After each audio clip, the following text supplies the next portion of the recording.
Hey everyone, it's Khara Croswaite Brindle. Welcome back to the channel.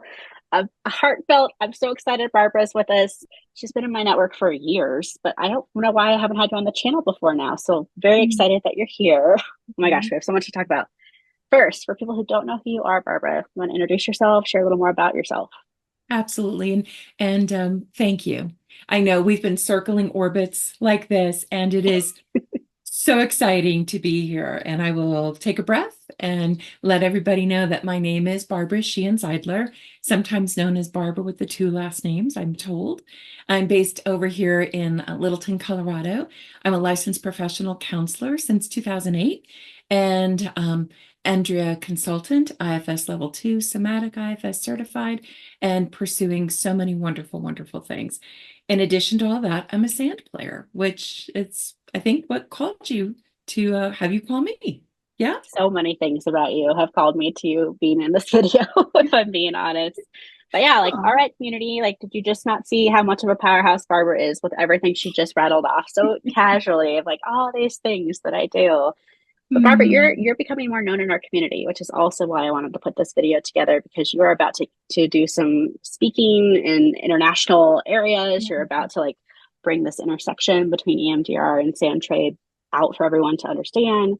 So tell Yeah. us, like, I just want to like have you like celebrate all the things you're about to do. Tell us where you're going to be speaking here soon. Whoa.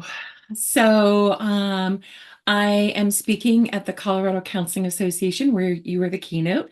And this will be my second time over at CCA. And it just feels like bookends, right? I started when I was a baby clinician, and now we're here. I'm over here as a crone.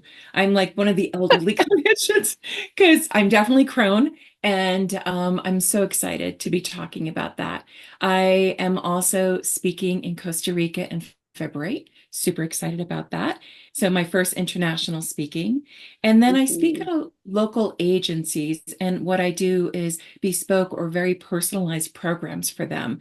And any combination of the topics I'm passionate about, which is polyvagal theory, therapeutic presence, Mm. as yeah, I really like that one, as well as EMDR, IFS, and Sandtray. So a variety of topics that I've really studied deeply about and now really want to bring forward to introduce others to and get them excited about it because I've seen it transform lives.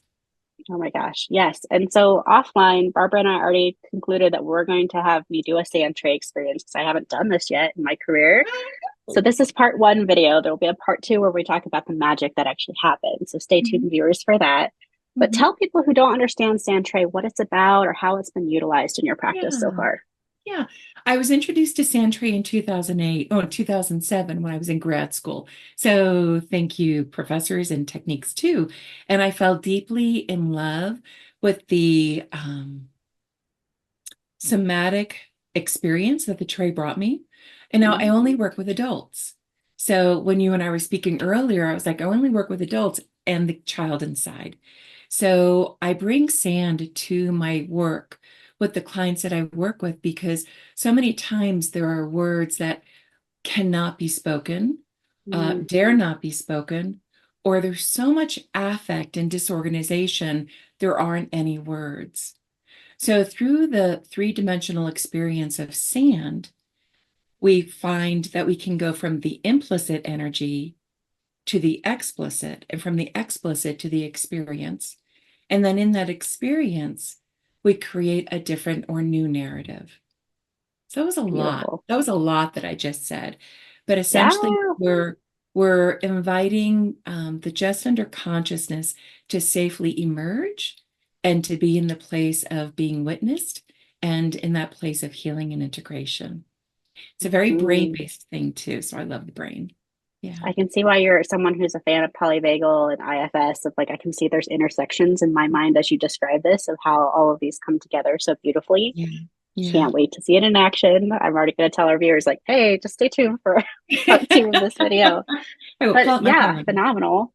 Bringing the subconscious conscious and like that deeper Yeah. processing is, I think, what we're all craving as clinicians. Yeah. So, are there certain populations this works best for? I know you said adults are who you Yeah. serve, but anything you want our audience of therapists to know about Yeah. sand tray? So it works with all ages across the lifespan. So when I'm working with someone who's 65 and older, oftentimes their trays are about that life review where Mm, they get to experience the fragility of life, the that last possible stage of life, the regrets of life. So it's a beautiful review process. But again, self-titrating too. They go into the sand and then they pull out when they're ready. So mm, it's this, like in EMDR therapy, I'm the one who says stop, go, stop, go. But with sand, the psyche says stop, go, stop, go. wow. So 65 and older, they're usually doing life reviews in the sand. And then from, that 30-ish to 60-ish, they're exploring dilemmas. They're exploring everything that we would bring to talk therapy, but through the sand. There Mm, are no rule outs. So far, I have not found anybody that has not been able to experience the sand. Now, sometimes the client doesn't want to do it because it's too overwhelming and they're not ready mm, for it. That's fine. But even sand can be used just by drawing your fingers through it or creating something. It's whatever the client feels drawn to do. It's an invitation, never ever forced. So it's very, very yes. powerful. Specific trauma, developmental trauma are utilized as well. Just anything, Kara, anything at all I've seen explored in the sand. Yeah, I was saying like world of possibilities is what I'm hearing. Like all the things are possible, I love that which world I of love that. possibilities in the sand. I love that indeed. And then the way the tray works is it's by invitation. And we have a whole bunch of miniatures. I know it here. I have one right here. I have a couple here. So like this is called a miniature. Mhm. And I have too many to count of these. And then the person will just take what they feel drawn to, either like, oh gosh, I love it, or gosh, I'm abhorred by it, and they create something in the sand where Mhm. my purpose is to hold the space and allow the emergence to feel safe to come out. And then there are a few Yes. questions maybe that should be asked along the way. Yeah. And so Yeah, I can see there's also this connection to that like self of therapist, presence of therapist, of like how they show up and hold that safety, like that that's nonverbal, I'm here, I'm with you, yeah. as they're in the sand tray doing their thing and we're not directing, right? Did I get that right? Yes, yes, and like so yes, it's paramount. Like the self of the therapist is the first thing, whether you're doing sand or anything else. Mhm. So because of neuroception, how do you perceive me under your consciousness? How do I perceive you? Neuroception, a phrase coined by Stephen Porges. So if I'm showing up dysregulated, it will impact the energy between me and the client. So Right. the self of the therapist is really paramount as we do that. And then sometimes it is directive. So sometimes a client might want to have a prompt that says, wow, that's a really big dilemma you're in. Do you want to experience that in the sand? So it's a Mm-hmm. prompt, but that's about it. It's a really big umbrella. Does that make sense? Mm-hmm. Yeah. Totally, because I'm hearing consent and the client gets to say of like yes or no, thank you, which I think is Yeah. really important to that kind of Yeah. work.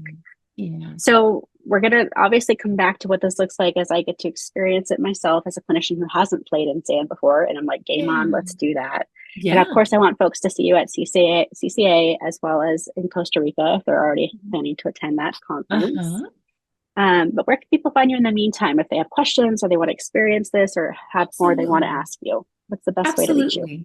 Absolutely. So my business is creative and caring counseling. It's a big thing. And you could find me at creativeandcaringcounseling.com or barbaracounsels.com. I got both of them because it's easier. You can find me on my website, on Facebook, on LinkedIn, as well as I think I'm Instagramming. Sometimes I don't know what I'm doing, but I'm trying to figure it out. Again, croning over here, trying to figure it out. So you can find me in all those different ways. And again, I'm based in Littleton, Colorado. I'm happy to offer consultations as well as sometimes people come in and do intensives, which is a Mm, phenomenal way to work through a variety of stories in a safe and protected space through the sand and the therapeutic relationship. Beautiful. Well, I will make sure to put all of your contact info below the video so folks can find you really easily. Yeah, And I just know that, as I go into this process with you, I'm just so grateful our paths have continued to cross over the years. I just think of trainings we've both been in and how we've supported each other online. I'm me just too. so grateful that you're willing to share your wisdom with this group of therapists here on the channel. So thank you, Barbara, so much for being here. Kara, thank you. I feel really, really privileged. And let's pull out our calendars and get a date. Okay. I'm excited. Yeah, All sure. right. Stay tuned for that video. We'll see you in the next one. Take care. Thanks, everybody.